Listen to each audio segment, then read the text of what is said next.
अगर आपके पास कोई अनजान वीडियो कॉल आता है और सामने वर्दी में बैठा कोई आदमी आपसे कहता है कि आपके नाम पर ड्रग्स का पार्सल आया है, मनी लॉन्ड्रिंग की जांच चल रही है, तुम फोन मत काटना वरना तुरंत अरेस्ट हो जाओगे, तो समझ लीजिए आप डिजिटल अरेस्ट के जाल में फंस चुके हैं। सुप्रीम कोर्ट के मुख्य न्यायाधीश CJI Suryakant, justice Joymalya Bagchi और जस्टिस वी मोहना की पीठ ने in re victims of digital arrest related to forged documents मामले में स्वतः संज्ञान लेते हुए देश के बैंकिंग सिस्टम, जांच एजेंसियों और राज्य सरकारों के लिए कड़े निर्देश जारी किए हैं। सुप्रीम कोर्ट ने यह साफ कर दिया है कि साइबर अपराध की इस जंग में सबसे बड़ी चोट म्यूल अकाउंट्स पर करनी होगी। कानूनी तौर पर भारतीय कानून सीआरपीसी, भारतीय नागरिक सुरक्षा संहिता या फिर आईटी एक्ट में डिजिटल अरेस्ट जैसा कोई प्रावधान या शब्द अस्तित्व में है ही नहीं।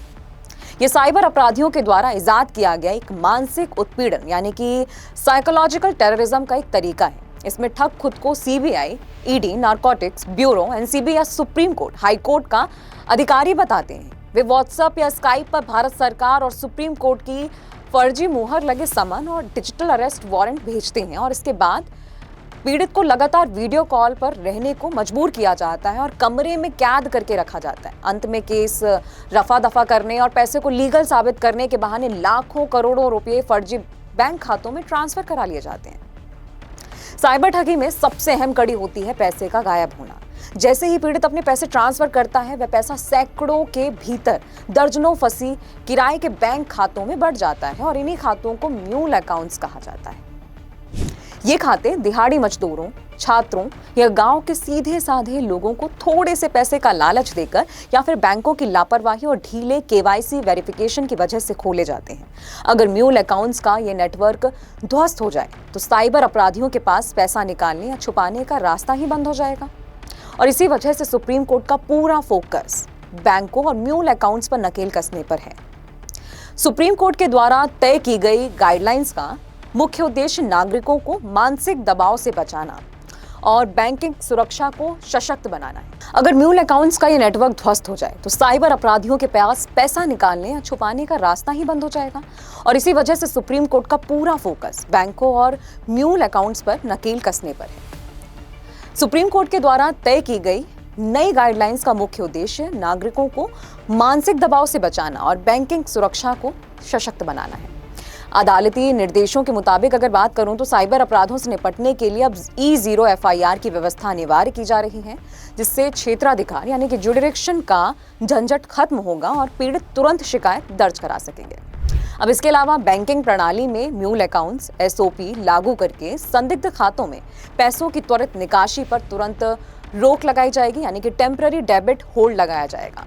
टेलीकॉम और आईटी मंत्रालयों को भी ये निर्देश जारी कर दिए गए हैं कि वे अंतर्राष्ट्रीय वीडियो कॉलिंग ऐप्स की कड़ी मॉनिटरिंग करें और फर्जी कॉल्स को रोकने के लिए समयबद्ध प्रतिबंध भी लगाएं। और इसके साथ ही बैंकों की ढिलाई और कमजोर केवाईसी प्रक्रिया के मामलों में बैंक और सर्विस प्रोवाइडर की शेयर्ड लायबिलिटीज तय करने की दिशा में काम भी किया जा रहा है, ताकि पीड़ित के वित्तीय नुकसान का एक हिस्सा बैंक से भी भरवाया जा सके।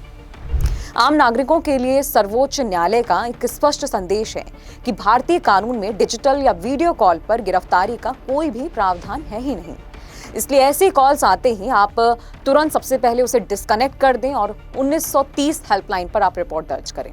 और अब तक जब भी किसी के साथ साइबर फ्रॉड होता था तो सारी जिम्मेदारी पीड़ित की बता दी जाती थी, लेकिन सुप्रीम कोर्ट का इस बार ये रुख आया है कि पैराडाइम शिफ्ट है। जब तक एक नया खुला खाता अचानक से करोड़ों रुपयों के संदिग्ध ट्रांजैक्शन करने लगता है और बैंक का fraud risk management system alarm नहीं बजाता, तो इसमें बैंक की भी चूक मानी जानी चाहिए। सुप्रीम कोर्ट ने एक ऐसा फ्रेमवर्क बनाने का सजेशन दिया है, सुझाव दिया है, जहां पर अगर बैंक के सिस्टम और ढीले केवाईसी की वजह से म्यूल अकाउंट्स बनाना है तो पीड़ित के वित्तीय नुकसान की भरपाई में बैंक और सर्विस प्रोवाइडर की भी पूरी साझा यानी कि शेयर्ड लायबिलिटीज वहां पर तय की जाए।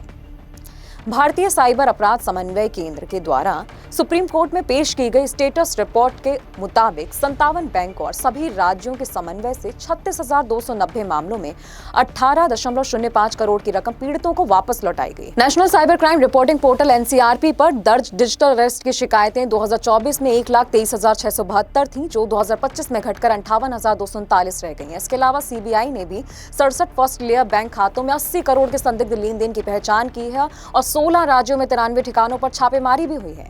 आम नागरिक के तौर पर बचाव के लिए 3 गोल्डन रूल्स हमेशा आप याद रखें कि अगर कोई भी पुलिस, सीबीआई, ईडी या अदालत कभी भी कोई भी वीडियो कॉल पर किसी को भी गिरफ्तार नहीं करती है और ना ही किसी भी प्रकार के पैसे ट्रांसफर करने को कहती है। अगर ऐसी आपके पास कोई कॉल आती है तो तुरंत आप सबसे पहले कॉल कट करें, घबराने के बजाय सीधे अपने नजदीकी पुलिस स्टेशन पर जाएं और गोल्डन आवर भी समझ लीजिए, हेल्पलाइन नंबर होता है 1930। अगर गलती से पैसे आपके ट्रांसफर हो जाते हैं तो तुरंत 1930 राष्ट्रीय साइबर हेल्पलाइन पर आप कॉल करें या cybercrime.government.in पर आप अपनी रिपोर्ट दर्ज करें ताकि म्यूल अकाउंट से पैसे आगे ना निकल सकें। और निष्कर्ष के तौर पर आसान भाषा में कहें तो सुप्रीम कोर्ट का ये जो फैसला है साइबर ठगों के खिलाफ एक बहुत बड़ा कदम है। डिजिटल अरेस्ट के नाम पर लोगों को डराना और ठगना अब आसान नहीं होगा, क्योंकि अदालत ने ये साफ कर दिया है कि सिर्फ आम जनता की गलती बताकर बैंक अपनी जिम्मेदारी से भाग नहीं सकते। जब तक ये फर्जी बैंक खाते यानी कि म्यूल अकाउंट्स बंद नहीं हो जाते और ठगों तक पैसा पहुंचना बंद नहीं होगा, तब तक ये लड़ाई चलती रहेगी। लेकिन अब पुलिस, बैंक और सरकार को मिलकर काम करना ही होगा। और सबसे बड़ी बात तो यह है कि डरने की जरूरत बिल्कुल भी नहीं है। बस ऐसे ही सतर्क रहें और ऐसी कॉल आते ही फोन काटें और तुरंत 1930 पर अपनी शिकायत दर्ज कराएं। और ऐसी ही तमाम अपडेट्स के लिए आप देखते रहिए द फ्रीलांस मीडिया और मैं हूं आपके साथ सानिया। खबरों की स्वतंत्र आवाज सुनने और देखने के लिए सब्सक्राइब कीजिए TFM यानी द फ्रीलांस मीडिया।